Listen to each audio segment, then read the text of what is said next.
సంసారమున జీవుల యొక్క స్థితియు అట్టి ప్రవాహమున కొట్టుకొని పోయే పొలల వలె ఉండను. పూర్వజన్మమునందు ఎక్కడెక్కడ ఉన్నవారో వచ్చి కుటుంబమునందు చేరి కొంతకాలము జగన్నాటకమాడి ఎవరి దారిన వారు చక్కా పోవుదు. కావున విజ్ఞులకు వారు అట్టి సంయోగ వియోగములను గూర్చి దుఃఖింపరాదు. పైపెచ్చు నీ మహారాజత్వమునకు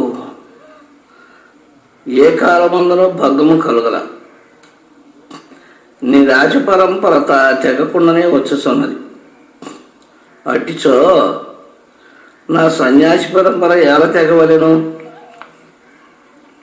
పోనిండు నాపై మక్కువచే ఉన్న నన్నచ్చటికి ఆహ్వానం చేస్తున్నారేమో, మంచిదే, అట్లే వచ్చాను.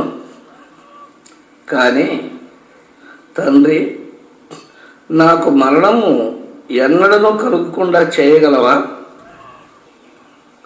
చేయగల శక్తి నీకుంటే నన్ను ఆహ్వానింపు, వచ్చేదను. పోని నాకు రోగం ఎన్నడూ జీవితంలో సంభవింపకుండా చేయగలవా? అట్టు చేయగల స్తోమత నీకుంటే నన్ను పిలువుము. పోని నాకు ముసలితనం రాకుండా చేయగలవా? అట్టి అలౌకిక శక్తి నీకున్నదా? ఉంటే పిలువు, వస్తాను. అట్లా ఉండినట్లయితే నేను వచ్చుటకు నాకు ఆక్షేపం లేదు.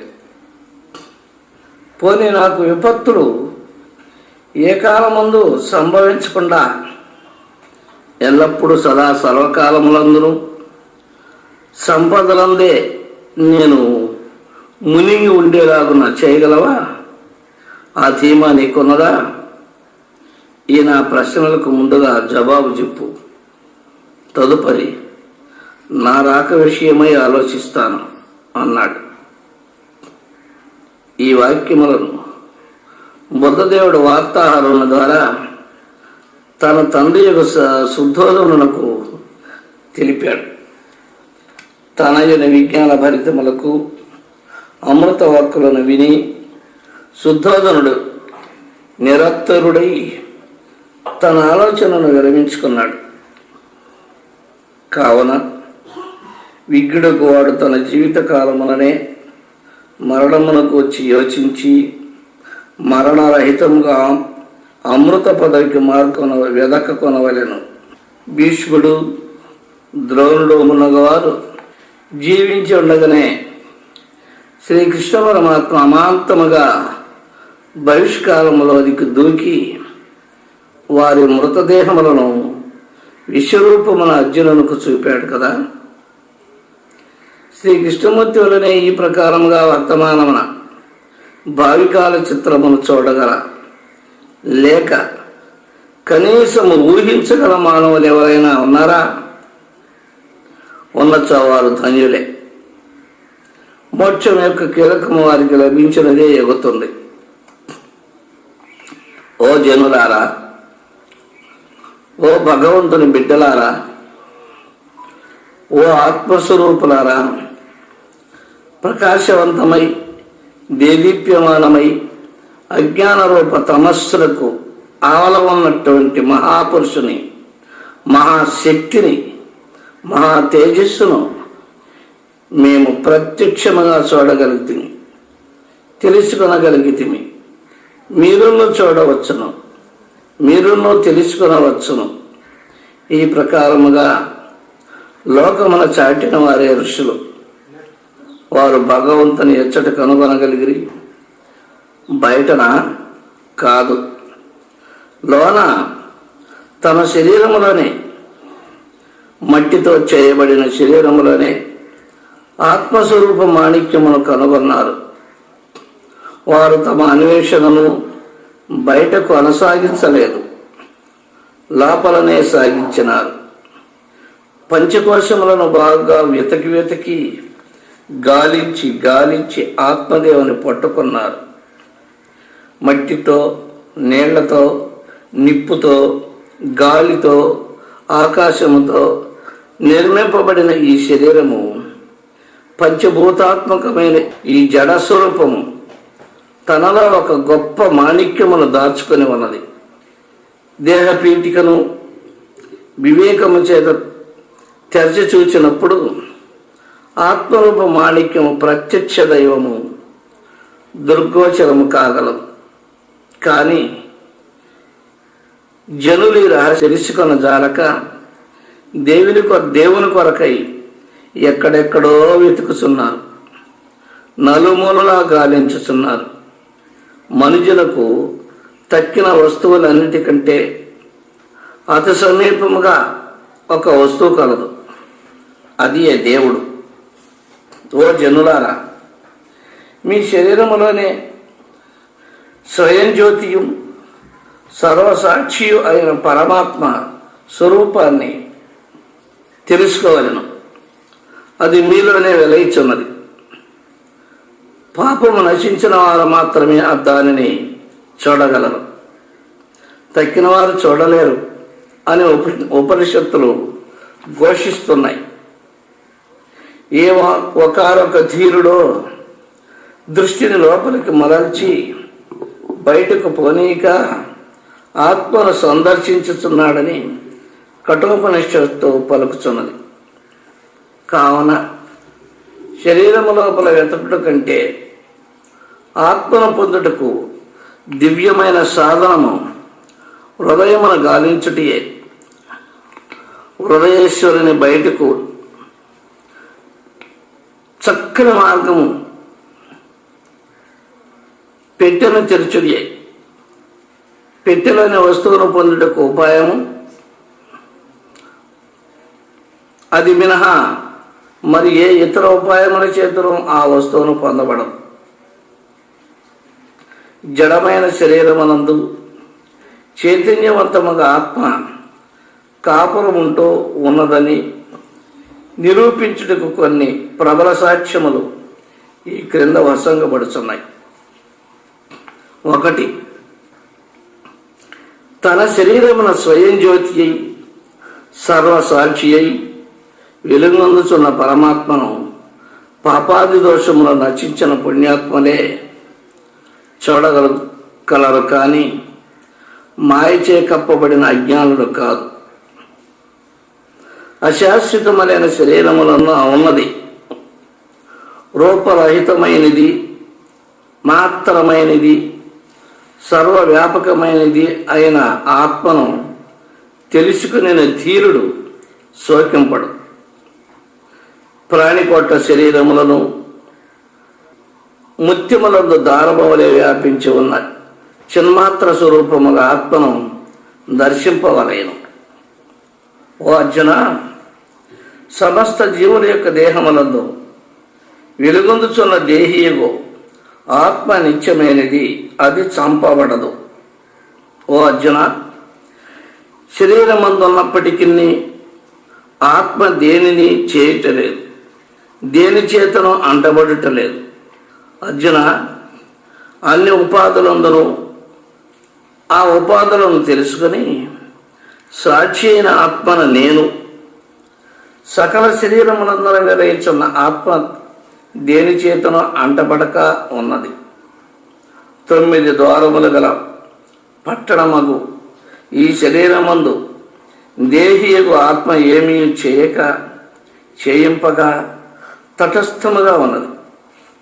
ఈ ప్రకారము భగవానుడుగా ఆత్మ సమీపముగు దేహమందు వెలయిచున్నాడని శాస్త్రములన్నీ ఉద్ఘోషిస్తున్నాయి.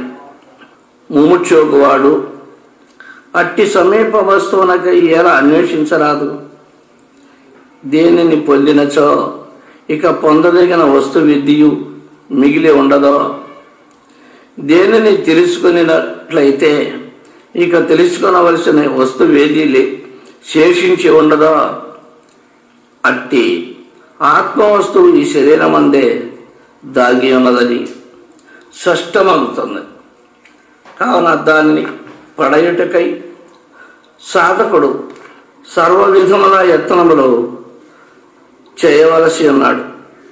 శ్రీ శంకర భగవత్పాదాచార్యుల వారు ఒక చక్కని ఉపమానాన్ని చెలవిచ్చిన్నారు. ఒక కుండ, దానికి కొన్ని రంధ్రములు ఉన్నాయి.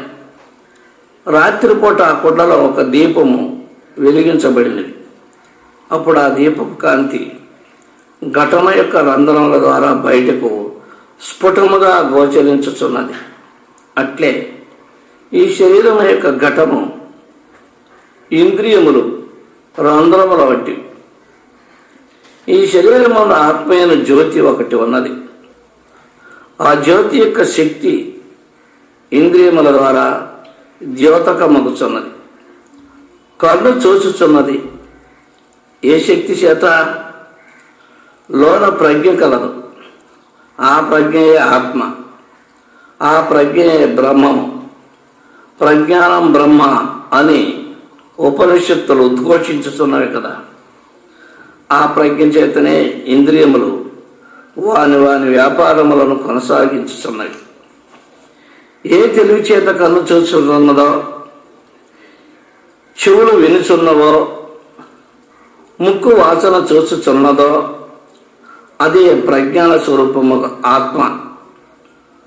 మట్టితో చేయబడిన ఈ శరీరమును కొండయందు రత్నము వంటి ఆత్మజ్యోతి ప్రకాశించుచుండా ఆ జ్యోతి యొక్క కాంతి ఇంద్రియముల ద్వారా బహిర్గతమగుచున్నది. శ్రీ శంకరుల ఉపమానం యొక్క సారాంశం ఇది.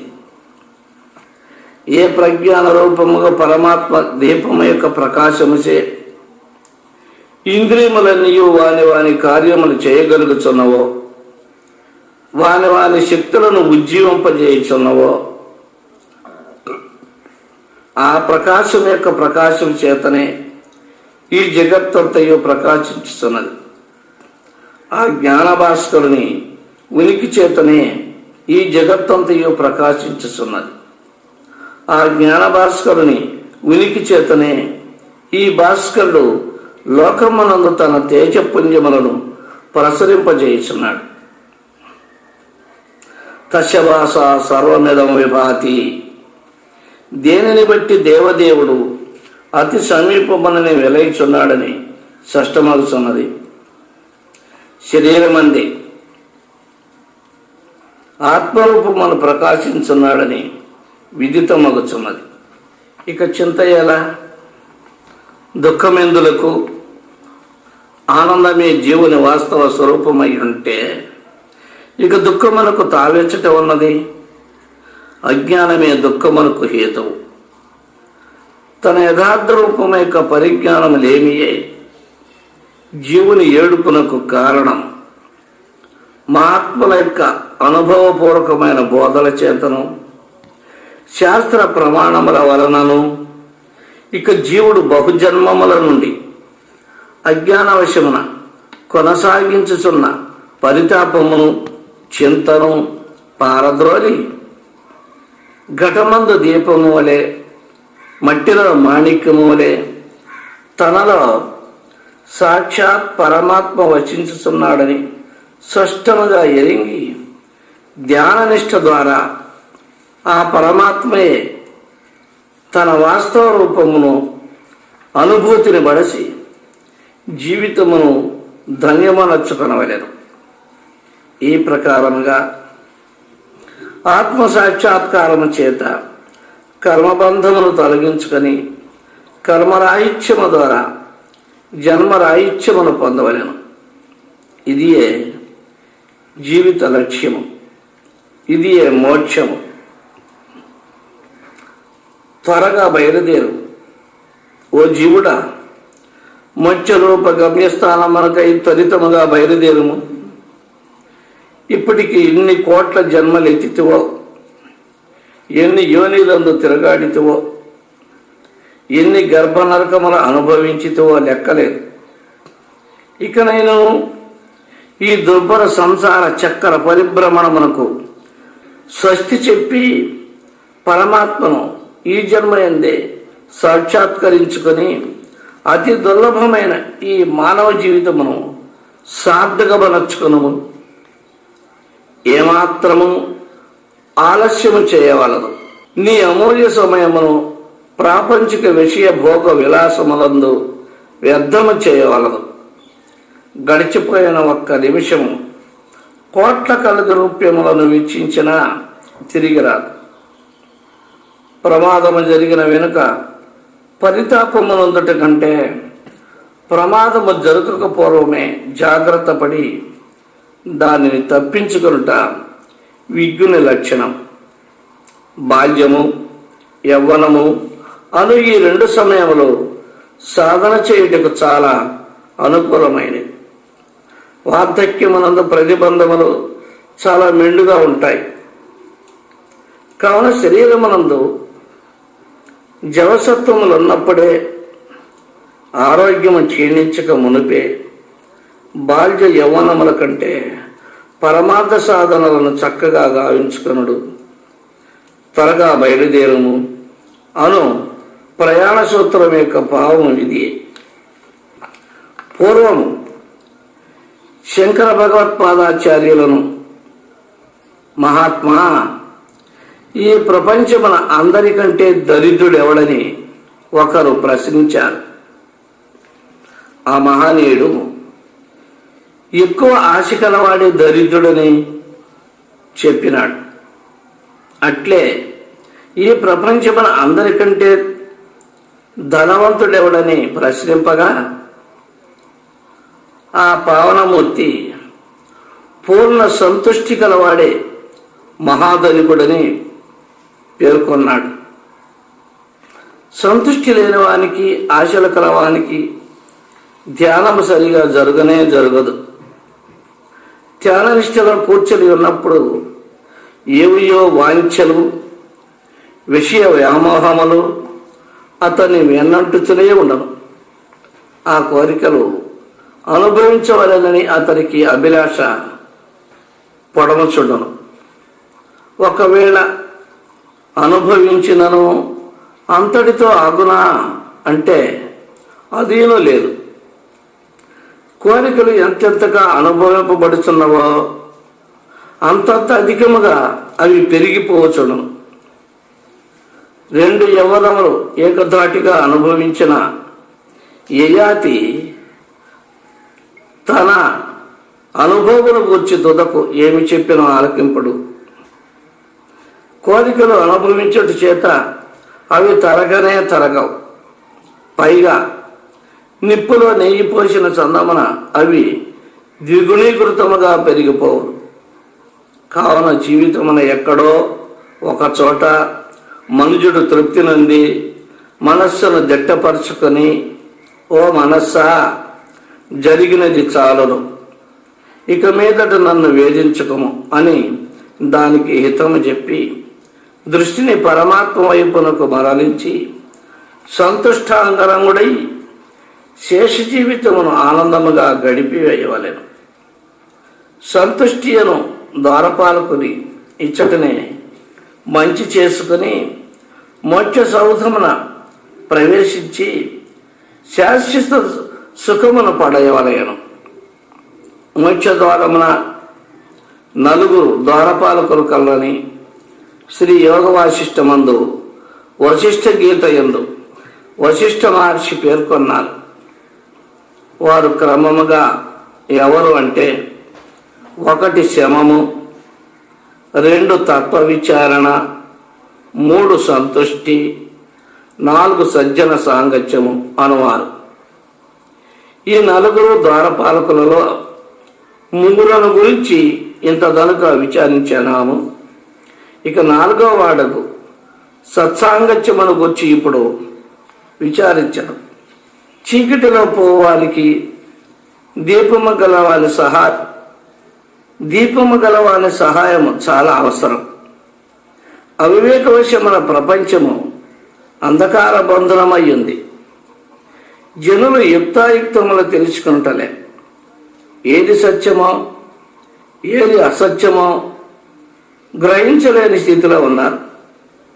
దృశ్య ప్రపంచము సత్యమని నమ్ముచున్నారు. సత్యస్వరూపముకు పరమాత్మను గూర్చిన పరిచయమే జనులకు లేదు. నామరూపాత్మక జగత్తు యొక్క వ్యామోహములో పడిపోయి ఆయా క్షణికభోగ విలాసములను గొప్పగా దలంచుకొని వాని వెంట అహర్నిశములో పరిగెత్తుచు తుట్టతుదకు దుఃఖరూప దావానలములో తగులుకొని నానా వ్యధలను పొందుతున్నారు. ఇట్టి విపత్కర స్థితిలో వారికి గత్యంతరం ఏమిటి? అజ్ఞాన తమమును పడి నానా యాతనలు నందు వారికి జ్ఞాన ప్రకాశము కలవాడే దిక్కు, అతడే శరణ్యం. కనుకనే సత్సాంగత్యము జీవులకు అవసరమయ్యింది. మహానీయుల యొక్క అండదండలు సంసార దుఃఖ పరితప్తునకు అత్యావశ్యకము. వారి అనుగ్రహము, వారి బోధలు, వారి సాంగత్యము అజ్ఞాన పంక పరిమగ్నులకు అవసరము. శాస్త్రములలో ఎచ్చడి చూచినను సత్సాంగత్యం యొక్క మహిమ కొనియాడబడుట కాలం పడుతుంది. ఎంత గొప్పవారైనను ఒకానొక గురువును ఆశ్రయించుటయో, అనుభవైకులైన మహానీయుల సాంగత్యమును బడయుటయో చరిత్ర యందు మనము చూస్తున్నాం. సత్సాంగత్యము యొక్క మహిమను గమనించియే శ్రీ వశిష్ఠ మహర్షి మోక్షద్వార పాలకులు నలుగురిలో అర్థానికి స్థానమసంగి అన్నారు. అంటే సత్సాంగత్యమునకు స్నానము చెప్పినారు. కావున ముముక్షులు అధ్యాత్మ రంగమున ప్రప్రథమననే పెద్దల సేవ చేసి వారి సాంగత్య శ్రేయస్సును అనుభవించి వారి ప్రేమకు అనుగ్రహమునకు పాత్రులై వారి యొక్క బహుకాలార్జితముకు భాష్య విజ్ఞానమును అనుభవపూర్వక పరమార్థ తత్వమును తామును సంపాదించి ధన్యులు కావాలి. అనుభవజ్ఞమైన పెద్దల సాంగత్యము మహా దుర్లభమైనదనియు అత్యంత ప్రభావ సంయుక్తమైనదనియు ఆ భక్త శిఖామణి ఇలా నుడివెను. కావున మోక్షదాన పాలకుడగు ఈ సత్సాంగత్యమును జనులు శీఘ్రముగా ఆశ్రయించి బహు జన్మార్జిత ఆర్థిక తమ పటములను మహనీయుల జ్ఞాన ప్రకాశ పొందవలసే విచ్ఛిన్నము చేసుకుని క్షణికముకు ఈ జీవితమును విజ్ఞాన సముపార్జనమునచే సార్థకపరచుకొని ఆత్మసాక్షాత్కారముచే జన్మాది దుఃఖ పరంపరను ఛేదించి వేసి పరమశాంతిని బడైదురుగాక. సద్గురువును మొట్టమొదట ఆశ్రయింపము, తర్వాత మాయను ఎదుర్కొను, చివరి వరకు దానితో పోరాడము. జగన్నాటకమును అంతమనొచ్చుకొను. తరింపనిచ్చు పరమాత్మ సాధనకు ఈ 4 ఆదేశములు చాలు. వీనిని జ్ఞప్యందుంచుకొని తదనురీతిగా అనుష్ఠించినచో అతడు గట్టెక్కిపోగలడు. లేనిచో ఈ దుర్భర సంసార ధమానలమున తగులుకొని ఇంకెంతయో కాలము దుఃఖజాలం అనుభవింపవలసి ఉంటుంది. సద్గురువును ఆశ్రయింపము అనున్నది వీనిలో మొదటి ఆదేశం. కోట్ల కొలది జన్మలు ఈ సంసార ఘటి యంత్రమును తిరిగాడి పుట్టుచు చచ్చుచు ఏదియో సుకృతి పవశమున వగ్యంత వివేకము జనింప మనుజుడు ఇది ఏమి విచిత్రమో, ఈ శరీరమేమి, ఈ సృష్టి ఏమి, ఈ పుట్టుట ఏమి, ఈ చచ్చుట ఏమి, ఈ ప్రకారము కలకాలము జరగవలసినదేనా? ఈ దుస్సహ యాతన పరంపరము నిలుపుదల చేయుటికి ఏదైనా ఉపాయం కలదా అని ఆలోచింపదడంగా వలెను. దీనిని సుఖేచ్ఛ అంటారు. ఇది సప్తజ్ఞాన భూమికలలో మొదటిది. బహుజన్మ పుణ్య విశేషము చేతనే ఇట్టి వివేకము జనులయందు ఉదయిస్తుంది. ఈ ప్రకారముగా వివేకోదయము కలిగినప్పుడు అతడు చేయవలసిన మొట్టమొదటి పని సద్గురువును వెతుక్కొనుట. వైరాగ్యోదయ కాలమున మనుజుడు తనకు దారి చూపు వారెవరాయని పరితపించుచు మహాత్ములను సందర్శించి నా అభీష్టమును వారికి తెలిపి అంధకారమున ఒకంత వెలుగును సంపాదించుకుందును అని నిశ్చయించుకుంటూ మన శాస్త్రములందు సద్గ్రంథములందు ఆసక్తి కలిగి వారిని పరిశీలించుచుండను. జీవితంలో ఇది ఒక గొప్ప పరిణామం. ఇక్కడ నుండి వాని జీవితము ఒక మలుపు తిరుగును. పుణ్యము ఫలించినప్పుడు మాత్రమే జీవునకు సద్గురువు లభించును.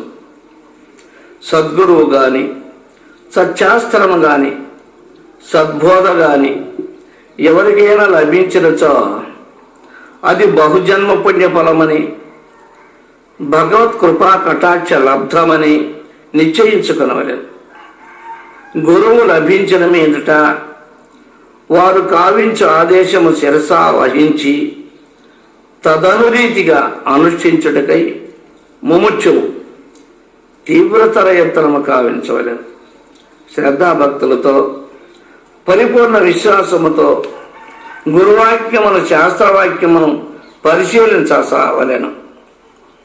సద్గురువును అనుసరించుము అను ప్రథమోపదేశము యొక్క అర్థము ఇదే.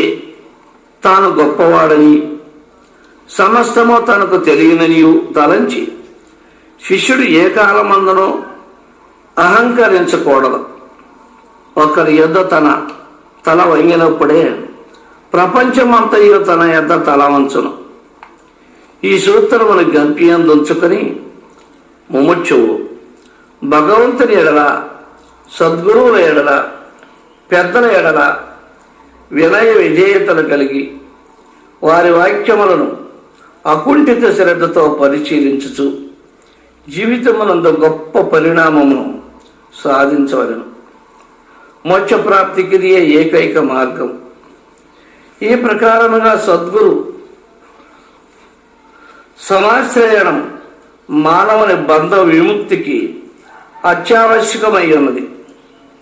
ప్రపంచంలో గురువులు దొరకవచ్చును కానీ సద్గురువులు దొరకట చాలా దుర్లభం. శిష్యులను సద్వస్తువుకు ఆత్మయుద్ధకు చేర్చువాడే సద్గురు. సచ్చీలమును వాక్కునందే కాక అనుష్ఠానమనందును దిగ్దర్శనమనొచ్చవాడే సద్గురు. శిష్యుల అజ్ఞానాంధకారమును రూపుమాపి జ్ఞానాలోకమును వారికి ప్రసాదించేవాడే సద్గురు.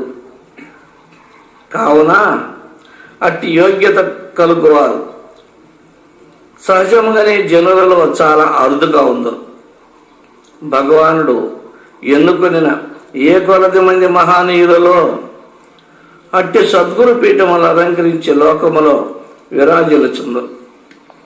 మహనీయులకు సద్గురువులు తమ జీవిత కాలమంతను అనుష్ఠానమును గూర్చి ఎక్కువగా నొక్కి చెప్పుచున్నారు. వారు స్వతహా అట్లా ఆచరించుచుందరు కనుకనే ఆ అనుష్ఠానంపై వారికంత నమ్మకము ఏర్పడును. 1 గురువు, 2 దైవము, 3 అనుష్ఠానము అను మూడింటిని ఏ కాలమందున విస్మరించరాదని, అట్లు విస్మరించనందువలననే తనకెంతయో శాంతి జీవితమనందు లభించినదనియు చెప్పుచుందరు. కావున వారి జీవితము నుండి మొట్టమొదట గ్రహింపదగిన మహాపాఠము ఇదే. అనుష్ఠానం ఎన్నడను మరువరాదు. ప్రతిదినమును ప్రతివారును నియమపూర్వకముగా భోజనం ఎట్లా ఆచరించుచున్నారో అట్లే దైవధ్యానమును నియమపూర్వకముగా చేయవలెననుట వారి బోధనలో